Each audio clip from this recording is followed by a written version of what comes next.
The air on Polis Massa was thin, and the silence that draped the medical facility felt heavier than any sound. Outside, the stars glittered, indifferent to the galaxy's sudden, brutal plunge into darkness. Inside, however, was the stark, raw aftermath of a catastrophe.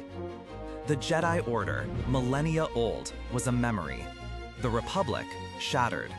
And one young man, once the chosen one, had fallen into an abyss of his own making, dragging countless others with him.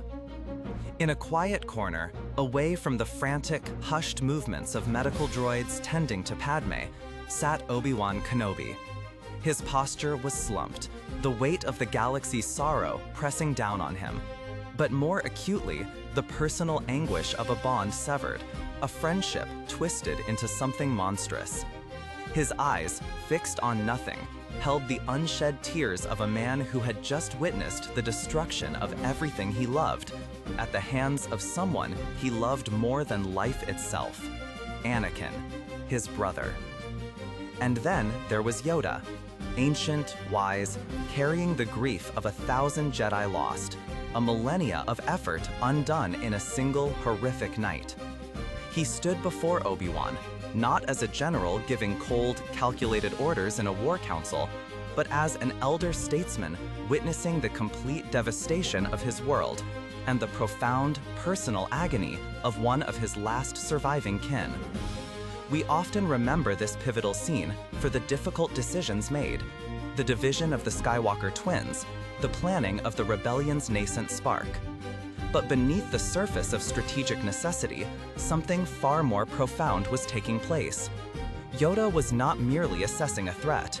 He was looking into the shattered soul of a friend, feeling the tremor of his pain, and understanding the impossible task he was about to lay upon him.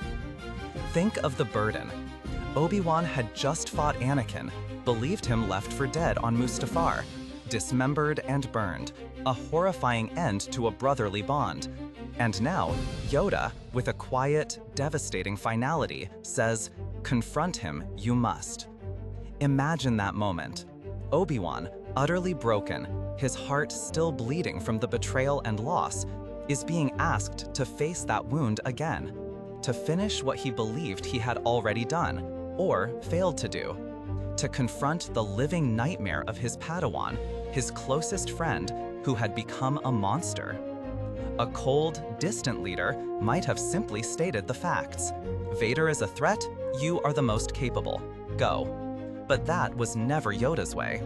His wisdom, so often portrayed as ancient and detached, was in fact deeply, profoundly rooted in empathy. He understood that Obi-Wan's pain wasn't just about the Jedi Order's collapse or the rise of the Empire. It was about Anakin. It was about the boy he trained, the man he fought alongside, the brother he had loved fiercely. Yoda, in that moment, felt Obi-Wan's unspeakable agony. He perceived the layers of grief, for Anakin, for Padme, for the Lost Order, for the galaxy. He knew that asking Obi-Wan to confront Vader was not just a mission.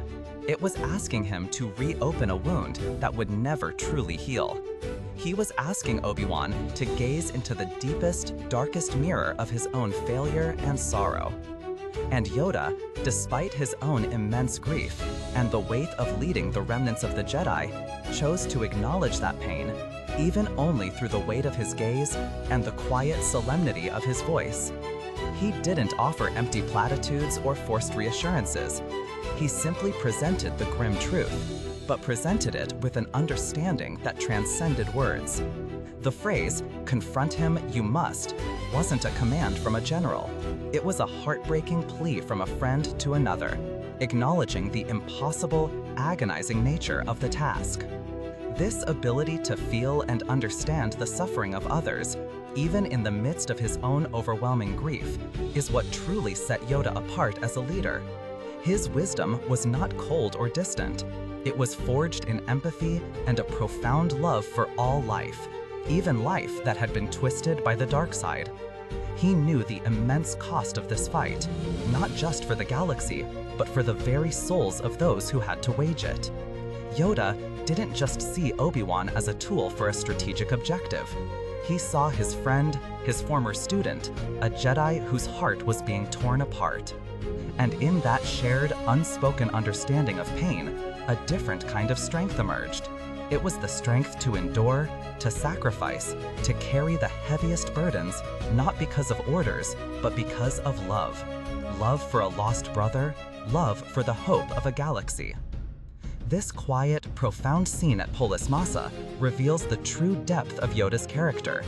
He wasn't just the Grand Master, the battle strategist, or the philosophical recluse. He was a being of immense compassion, whose leadership was amplified by his capacity for empathy.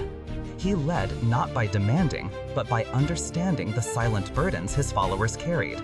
He didn't just tell Obi-Wan what must be done, he acknowledged, in the deepest sense, what it would cost Obi-Wan to do it. And in that shared moment of sorrow, a new path forward, however desperate, began to form. A path paved not with grand proclamations, but with the quiet, empathetic wisdom of a Grand Master who understood that even in the darkest hours, the greatest strength is found not in avoiding pain, but in acknowledging it and carrying it together. So the next time you reflect on Yoda's wisdom, consider this moment. Consider the tears he felt in Obi-Wan's heart, mirroring his own. His wisdom was not just about knowing the Force, but about deeply knowing the hearts of those who wielded it. It was about leading with compassion, even when the path ahead was paved with unimaginable heartbreak. What are your thoughts on this moment? Did you perceive Yoda's empathy in this scene, or perhaps in others? Share your insights and reflections in the comments below. If you found this exploration meaningful, consider subscribing for more journeys into the heart of Star Wars lore. Thank you for listening.